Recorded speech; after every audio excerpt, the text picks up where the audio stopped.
Assalamualaikum warahmatullahi wabarakatuh. Waalaikumsalam warahmatullahi wabarakatuh. Perkenalkan, nama saya Musi Lestari. Bersama teman-teman kami, kali ini akan mempresentasikan makalah yang berjudul pengalokasian biaya pendidikan. Tapi sebelumnya saya ucapkan terima kasih terlebih dahulu atas perhatian yang diberikan oleh Bapak dosen pengampu Bayu Permata, MPD, yang telah memberi kesempatan kepada kelompok kami. Langsung saja presentasi yang pertama akan disampaikan oleh moderator pertama kami. Assalamualaikum warahmatullahi wabarakatuh. Waalaikumsalam warahmatullahi wabarakatuh. Sebelumnya perkenalkan, nama saya Nurul Rahman, mahasiswa Unibundu Taqwa, Fakultas Agama Islam, Prodi Kependidikan Islam. Di sini saya kebagian untuk menjelaskan dari pendahuluan bab 1 sampai bab 2 pembahasan mungkin awal-awalnya aja, karena nanti ada 2 narasumber yang akan mengupas semua itu. Sebelumnya saya ucapkan banyak terima kasih atas dosen kami Bapak Bayu Permata, MPD, yang telah memberi kesempatan bagi kami untuk mempresentasikan suatu makalah yang kami garap. Langsung saja, bab 1 pendahuluan tentang makalah kami, yaitu latar belakang. Mengenai keuangan merupakan potensi yang sangat menentukan dan merupakan bagian yang tidak terpisahkan dalam kajian pengelolaan pendidikan. Setiap lembaga pendidikan selalu berhubungan dengan masalah keuangan yang berkisar pada uang sumbangan pembinaan pendidikan (SPP), uang kesejahteraan personal dan gaji, serta keuangan yang berhubungan langsung dengan penyelenggaraan lembaga pendidikan seperti perbaikan sarana prasarana sebagainya. Di sini latar belakang mengenai keuangan yaitu sangat berpotensi bagi suatu lembaga pendidikan seperti sekolah, baik itu TK, SD, MI, MTS, SMP, SMA, dan MA,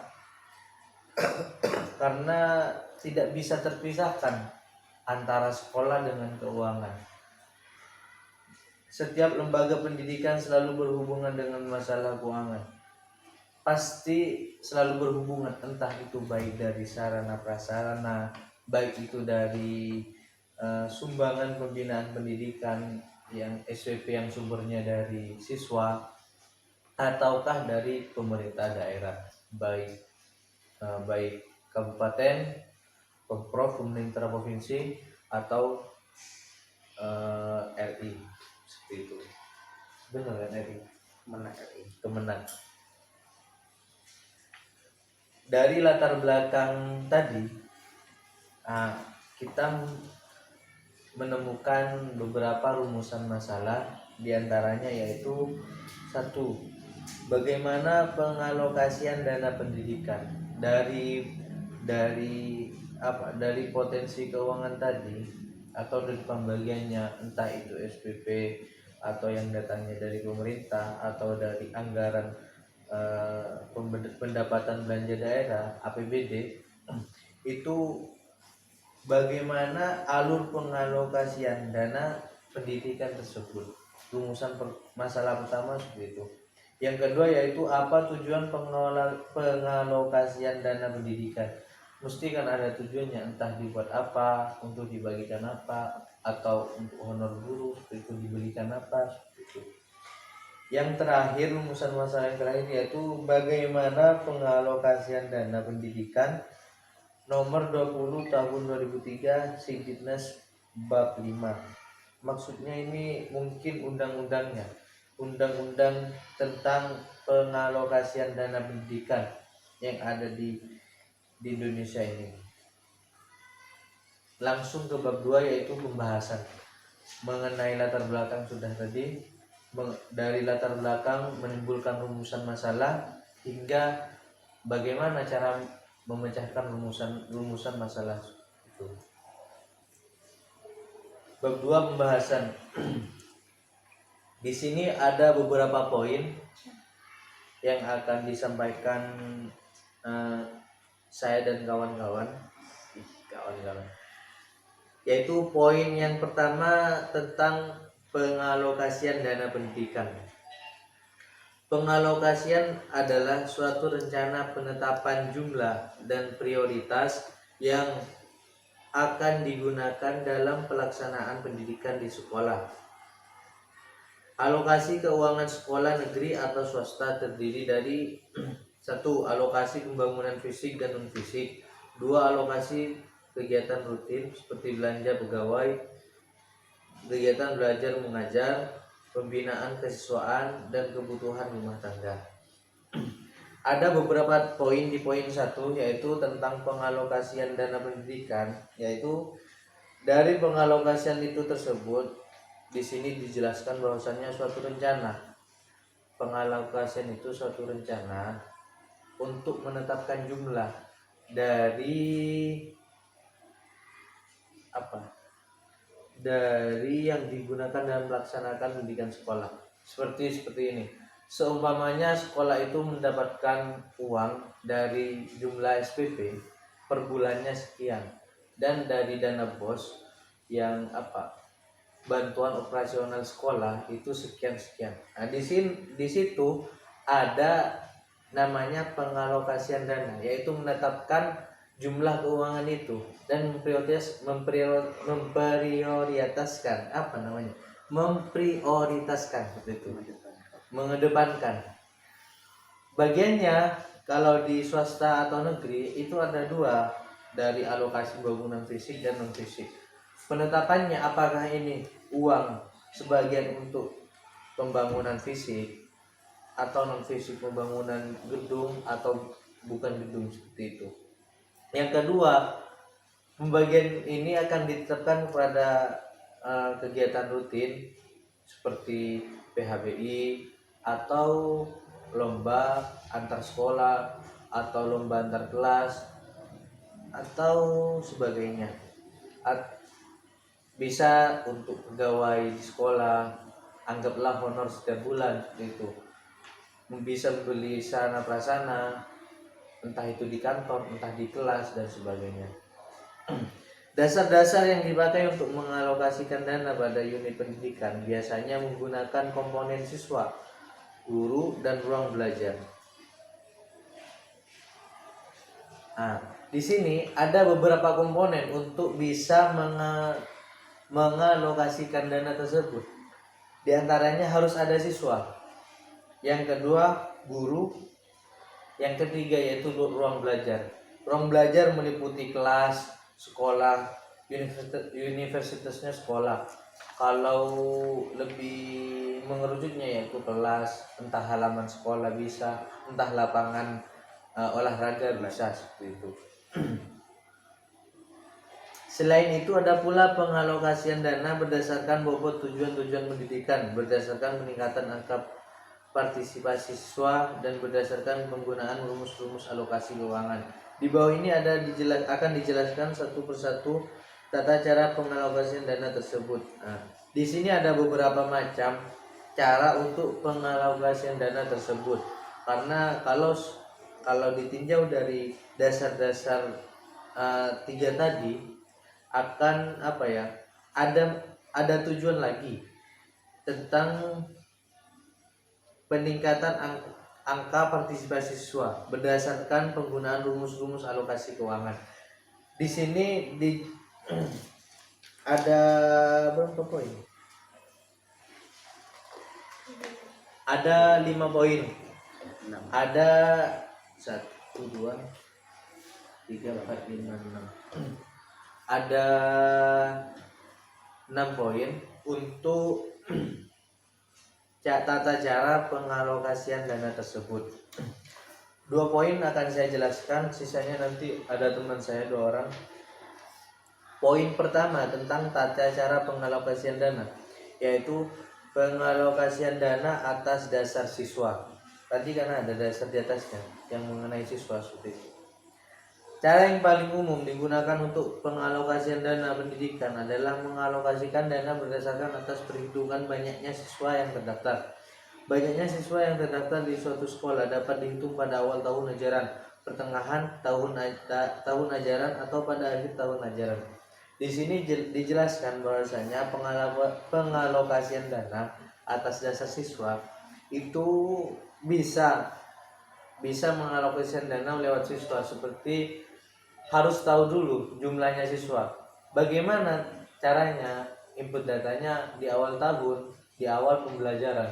Semisal sekarang ada siswa baru, jumlahnya di sekolah kami punya siswa baru sekitar 200 orang. Cara pengalokasian dana tersebut ada beberapa siswa yang berpotensi untuk mendapatkan biaya gratis sekolah. Satu, potensi karena dia mempunyai background pendidikan yang di atas rata-rata dari temannya. 2, atau bisa termasuk keluarga yang tidak menengah ke bawah, itu bisa untuk mendapat pengalokasian dana tersebut. Itu dari siswa. Atau seperti ini, semisal dalam jumlah data siswa yang sudah masuk, otomatis kalau semisal jumlah yang awalnya siswa di sini sekitaran sekian, lalu bertambah siswa baru, otomatis ruang untuk belajar semakin berkurang. Nah, di sana kenapa dasar siswa bisa berpengaruh atas pengalokasian dana tersebut? Karena satu, ketika berkurangnya ruang belajar, otomatis esensi atau kegiatan untuk belajar mengajar semakin berkurang. Yang kedua, bagaimana untuk cara mengatasi hal tersebut? Diambilkan dari dana tersebut. Pengalokasiannya untuk pembangunan gedung sekolah atas dasar siswa yang bertambah dan kurangnya ruang belajar, seperti itu. Yang kedua yaitu pengalokasian dana atas dasar guru. Banyak negara yang mengalokasikan dana untuk gaji pegawai guru-guru sebesar 60% sampai 95% dari anggaran rutin pendidikan. Indonesia menetapkan belanja pegawai bersekitar antara 80% dari seluruh anggaran rutin kementerian. Di sini dijelaskan bahwasanya pegawai yang ada di pendidikan lembaga pendidikan, yaitu sekolah, bisa dikatakanlah guru, itu negara mengalokasikan dananya untuk gaji guru sebesar 60% sampai 95% dari anggaran rutin pendidikan. Semisal dari anggaran pendidikan yang ada untuk sekolah itu diambilkan 95% atau 60% untuk gaji guru, seperti itu. Karena kenapa? Indonesia menetapkan belanja pegawai bersekitar antara 80% dari seluruh anggaran rutin kementerian. Seumpamanya anggaran rutin kementerian 100 dijumlahkan atas persen 100%, anggaran rutinnya itu 100%, turunnya ke lembaga pendidikan, seperti itu, ke masing-masing lembaga pendidikan. Nah, di situ di 100% itu dikurangi 80% untuk anggaran belanja atau honorer atau honor bagi guru-guru honorer, seperti itu. Di sini sudah jelas untuk pengalokasian dana atas dasar siswa dan atas dasar guru.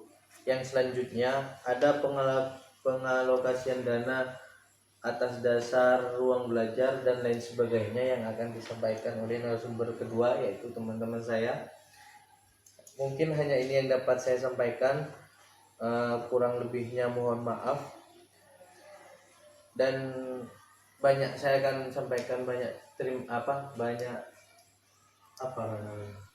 permohonan maaf apabila dari kata-kata saya mungkin ada yang tidak sopan atau kurang berkenan di hati Bapak dosen. Saya ucapkan mohon maaf yang sebesar-besarnya. Saya akan kembalikan kepada moderator. Berikutnya akan dilanjutkan oleh narasumber kedua. Baik, terima kasih kepada moderator yang sudah memberikan waktu dan kesempatannya bagi saya. Jadi tidak usah salam lagi karena tadi sudah disampaikan oleh moderator. Tinggal saya melanjutkan apa yang sudah dijelaskan oleh narasumber pertama. Mungkin itu sudah terlalu jelas, dan ini di beberapa poin yang akan saya sampaikan ini hanya sebagai penguat dan pelengkap dari konsep dan pola alokasi biaya pendidikan. Yang seterusnya yaitu pengalokasian dana atas dasar ruang belajar. Nah, ketika kita berbicara ruang belajar ini tidak akan lepas dari yang namanya siswa, guru, dan tempat atau ruang belajar. Ini menjadi salah satu konsep pertama kali diadakannya yang namanya pendidikan. Dana berupa modal dalam pendidikan sering dinyatakan sebagai rata-rata pembuatan ruang belajar. Dengan demikian, pengeluaran ruang modal sering dialokasikan atas dasar jumlah tertentu per masing-masing ruang belajar. Jadi kalau kita contohkan kepada madrasah-madrasah yang ada di sekitar kita, baik itu di bawah Yayasan Naungan Nurut Taqwa, misalnya seperti Madrasah Aliyah, ini di situ pasti ada yang namanya dana untuk pembuatan atau penggarapan renovasi kelas atau ruang belajar. Nah, ketika sudah ada yang namanya ruang belajar, maka di situ siswa atau murid atau warga sekolah ini belajarnya akan lebih efektif dan efisien. Maka dari itu pengalokasian dana di ruang belajar ini sangatlah penting bagi kita yang mengenyam pendidikan baik itu formal maupun informal. Dan yang seterusnya yaitu pengalokasian dana atas dasar bobot tujuan pendidikan. Jadi kita sudah jelas ketika berbicara tujuan pendidikan, maka di situ ada yang namanya bagaimana kita untuk bisa mengayomi, bisa mendidik, dan bisa mengarahkan siswa. Bukan hanya intelektual saja, tetapi bagaimana rohani, baik itu dari sikap dan psikomotoriknya, ini bisa dikuasai, bisa diambil alih oleh beberapa guru yang akan diajarkan kepada siswa-siswinya, seperti itu. Suatu keragaman dalam jumlah uang yang dinyatakan persatuan pendidikan dapat dipakai untuk mencapai tujuan-tujuan yang berbeda.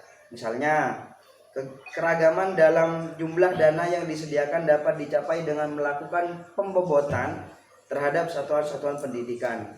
Nah, angka bobot yang lebih besar daripada satu berarti membuktikan bahwa lebih banyak sumber dana yang harus dialokasikan pada suatu satuan pendidikan tersebut.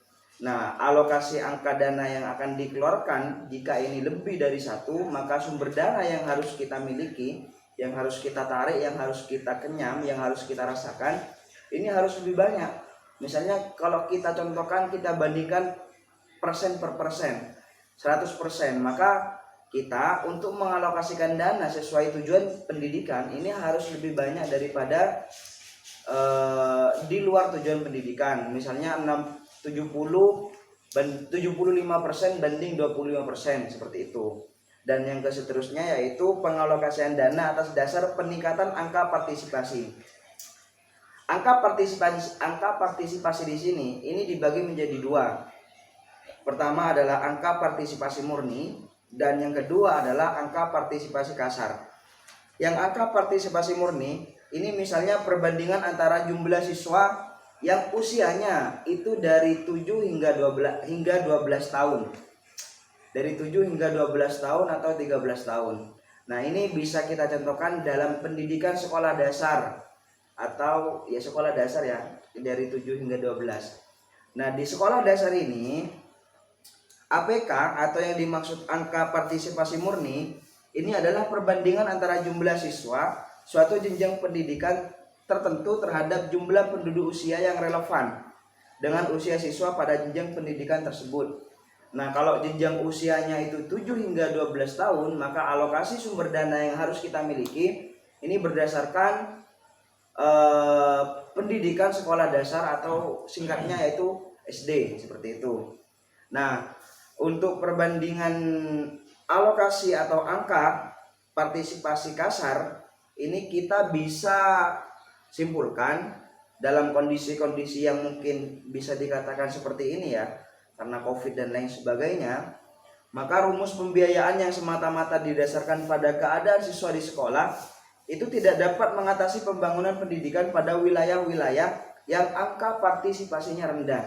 Contoh misalnya di Kecamatan Cermai, kita data terlebih dahulu, SD itu ada berapa sekolah, MTS ada berapa sekolah, MP ada berapa sekolah. Nah, kalau kita bandingkan dengan jumlah siswa yang angka usianya itu 7 hingga 12 tahun, maka alokasi itu kita gunakan dengan angka partisipasi murni. Nah, kalau misalnya 13 tahun ke atas, maka kita alokasikan dengan angka partisipasi kasar, seperti itu.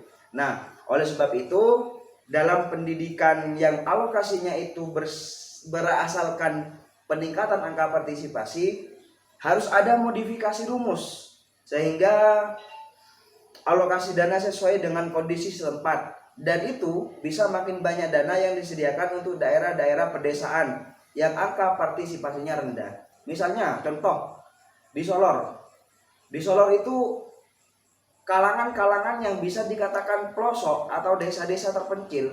Nah, ini bisa dikatakan angka alokasinya ini sangat rendah. Nah, dari angka partisipasi kasar ini bisa ditingkatkan lagi mutu pendidikannya, baik itu di tingkat formal maupun informalnya, seperti itu. Nah, akan tetapi makin giat pula usaha-usaha untuk meningkatkan pelaksanaan program pembangunan di wilayah tertentu, maka otomatis partisipasi daripada angka partisipasi murni dan angka partisipasi kasar ini bisa disatukan atau bisa disinkronisasikan dengan beberapa pendidikan alokasi yang sudah ditetapkan. Dan yang terakhir itu pengalokasian dana atas dasar pengamatan terhadap rumus-rumus alokasi keuangan. Rumus-rumus keuangan bukan merupakan satu-satunya obat yang mujarab untuk mengatasi persoalan pendidikan. Semua itu hanyalah alat yang mempunyai keterbatasan pada tiap-tiap rumus, dibantu oleh pengamanan dan pengawasan. Nah, di alokasi dasar pengamatan terhadap rumus-rumus alokasi keuangan ini sebenarnya bukan menjadi salah satu jawaban terhadap sekolah-sekolah yang mungkin itu bisa dikatakan pendidikan, ada pendidikannya. Tidak. Kenapa? Karena di situ ini hanya sebatas memiliki keterbatasan masing-masing. Contoh saja ketika kita mau melakukan penelitian di sekolah, kita harus melalui dengan beberapa analisis SWOT, baik itu dari tingkat kekuatannya, baik itu dari tingkat kelemahannya, dari tingkat peluangnya, dan tingkat ancamannya. Nah, dari situ alokasi terhadap rumus-rumus keuangan maka bisa disatukan dengan tiap-tiap rumus yang harus dibantu oleh pengamanan dan pengawasan daripada orang-orang yang itu bisa dikatakan berpendidikan, misalnya seperti guru. Sebab jika kita hanya dana saja yang ditetapkan tetapi tidak ditunjang oleh yang lainnya, maka tidak ada jaminan bahwa dana-dana tersebut akan digunakan sebagaimana digariskan oleh rumus tersebut. Nah, walaupun nanti misalnya dana BOS itu keluar ke sekolah, tetapi di situ tidak ada pengawasan dari bendahara, tidak ada pengawasan dari kepala sekolah, takutnya dana tersebut digunakan kepada hal-hal yang mungkin itu tidak ada hubungan atau sangkut pautnya dengan pendidikan. Seperti itu.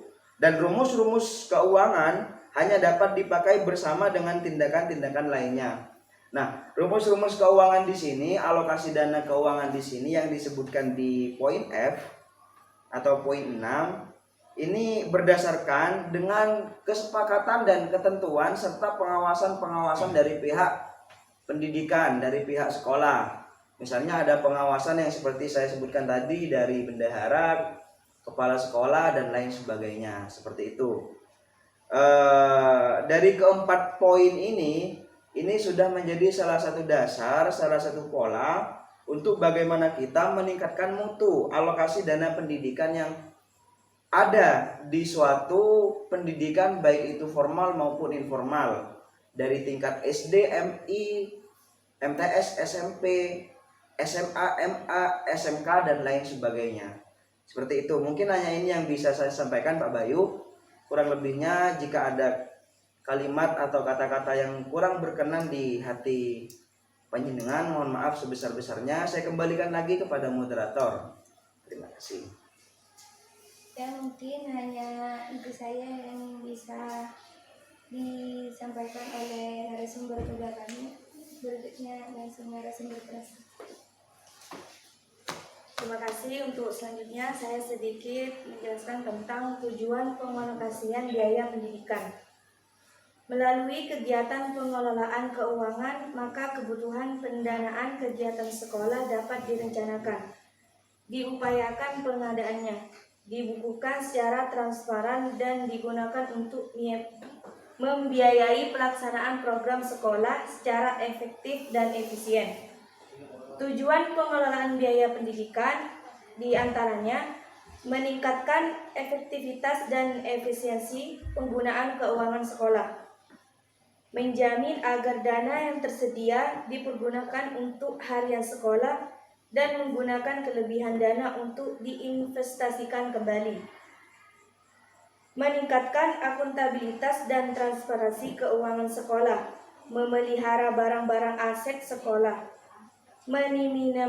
meminimalkan penyalahgunaan anggaran sekolah, menjaga agar peraturan-peraturan serta praktek penerimaan, pencatatan dan pengeluaran uang yang diketahui dan dilaksanakan. Untuk selanjutnya, pengalokasian dana pendidikan nomor 20 tahun 2003 Sisdiknas bab 6. Anggaran belanja untuk melaksanakan fungsi pendidikan pada sektor pendidikan dalam anggaran pendapatan dan belanja negara setiap tahun anggaran.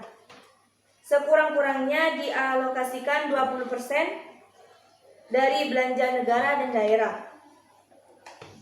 Dana pendidikan dari pemerintah diberikan kepada pemerintah daerah dalam bentuk hibah. Dana pendidikan dari pemerintah dan pemerintah daerah kesatuan pendidikan dalam bentuk hibah sesuai dengan ketentuan peraturan perundang-undangan. Dalam proses penyaluran dana pendidikan dari pemerintah dan pemerintah daerah kesatuan pendidikan, petugas dan atau lembaga yang terlibat dalam penyaluran dana harus sudah menyalurkan dana tersebut secara langsung kepada satuan pendidikan dalam waktu paling lama 5 hari kerja setelah terbitnya surat perintah membayar dari kantor pelayanan perbendaharaan daerah. Biaya penyaluran tidak boleh dibebankan kepada satuan pendidikan, penerimaan hibah dari perseorangan, lembaga, dan pemerintah negara lain. Wajib melaporkan jumlah dana yang diterima dan penggunaannya kepada Menteri atau Menteri Agama dan Menteri Keuangan. Hanya itu saja, selebihnya saya kembalikan ke moderator. Mungkin hanya ini yang dapat kami jelaskan. Yang terakhir yaitu penutup atau kesimpulan. Pengelolaan keuangan meliputi kegiatan perencanaan, penggunaan, pencatatan, pelaporan, dan pertanggungjawab yang dialokasikan untuk penyelenggaraan pendidikan. Tujuan pengelolaan keuangan adalah untuk mewujudkan tertib administrasi dan bisa dipertanggungjawabkan berdasarkan ketentuan yang sudah digariskan. Inti dari pengelolaan keuangan adalah mencapai efisiensi dan efektivitas. Mungkin hanya ini yang dapat kami sampaikan, kurang lebihnya mohon maaf. Wassalamualaikum warahmatullahi wabarakatuh. Waalaikumsalam warahmatullahi wabarakatuh.